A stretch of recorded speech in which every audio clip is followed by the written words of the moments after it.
बिस्मिल्लाहिर्रहमानिर्रहीम। अस्सलामु अलैकुम नाजरीन ग्रामी, हज़रत शेख अब्दुल्ला अंदलसी हज़रत शिबली रहमतुल्लाह अलैह के पीर थे। एक मर्तबा ईसाइयों की बस्ती के करीब से गुजर रहे थे। इस बस्ती के ऊपर सलेबें लटक रही थी। थोड़ी देर के बाद वो एक कुएं पर असर की नमाज अदा करने के लिए वज़ू करने गए। वहाँ किसी लड़की पर नज़र पड़ी। शेख का सीना वहीं खाली हो गया।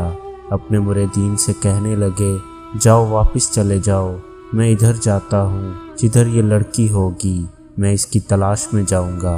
मुरीदीन ने रोना शुरू कर दिया। कहने लगे, शेख आप क्या कर रहे हैं? ये वो शेख थे जिन्हें 1,00,000 हदीसें याद थी, कुरान के हाफिज थे, सैकड़ों मस्जिदें इनके दम कदम से आबाद थी। इन्होंने कहा, मेरे पल्ले कुछ नहीं जो मैं तुम्हें दे सकूं, अब तुम चले जाओ। शेख उधर बस्ती में चले गए। किसी से पूछा, ये लड़की कहाँ की रहने वाली है? उसने कहा, ये यहाँ के सरदार की बेटी है। फिर आप इस सरदार से जाकर मिले और कहने लगे, क्या तुम इस लड़की का निकाह मेरे साथ कर सकते हो? उसने कहा, यहाँ रहो, हमारी खिदमत करो, जब आपस में मुआफ़क़त हो जाएगी तो फिर आपका निकाह कर देंगे।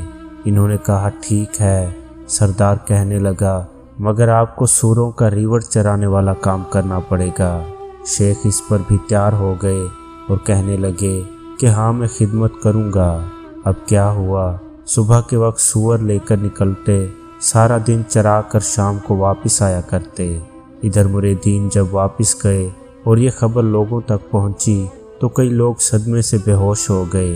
लोग हैरान थे कि अल्लाह, ऐसे ऐसे लोगों के साथ भी तेरी बेनियाजी का ये मामला हो सकता है। 1 साल इसी तरह गुजर गया। हज़रत शिबली रहमतुल्लाह अलैह सच्चे मुरीद थे। जानते थे कि मेरे शेख साहब इस्तकामत थे। सोचा इस मामले में कोई न कोई हिकमत ज़रूर होगी। उनके दिल में बात आई कि मैं जाकर हालात मालूम करूं। चनाचे उस बस्ती में आए और लोगों से पूछा कि मेरे शेख किधर हैं? कहा, तुम फलां जंगल में जाकर देखो, वो सूअर चरा रहे होंगे। जब वहां गए तो क्या देखते हैं कि वही अमामा, वही जब्बा और वही असा जिसको लेकर वो जुम्मे का खुतबा दिया करते थे, आज इसी हालत में सूअर चरा रहे हैं। शिबली रहमतुल्लाह अलैह करीब गए और पूछा, हज़रत आप तो कुरान के हाफिज थे, आप बताइए कि क्या कुरान आपको याद है? फरमाने लगे, कुरान याद नहीं। फिर पूछा, हज़रत कोई आयत याद है? सोचकर कहने लगे, मुझे एक आयत याद है। पूछा, कौन सी आयत? कहने लगे, तर्जमा, जिसे अल्लाह जलील करने पर आता है उसे इज्जतें देने वाला कोई नहीं। पूरा कुरान भूल गए और सिर्फ एक आयत याद रही जो कि उनके अपने हाल से ताल्लुक़ रखती थी। हज़रत शिबली रहमतुल्लाह अलैह रोने लगे कि हज़रत को सिर्फ एक आयत याद रही। फिर आपने उनसे पूछा, हज़रत आप तो हाफिजुल हदीस थे, क्या आपको हदीसें याद हैं? फरमाने लगे, एक याद है। तर्जुमा, जो दीन को बदल दे उसे कत्ल कर दो। ये सुनकर शिबली फिर रोने लगे तो साथ उन्होंने भी रोना शुरू कर दिया।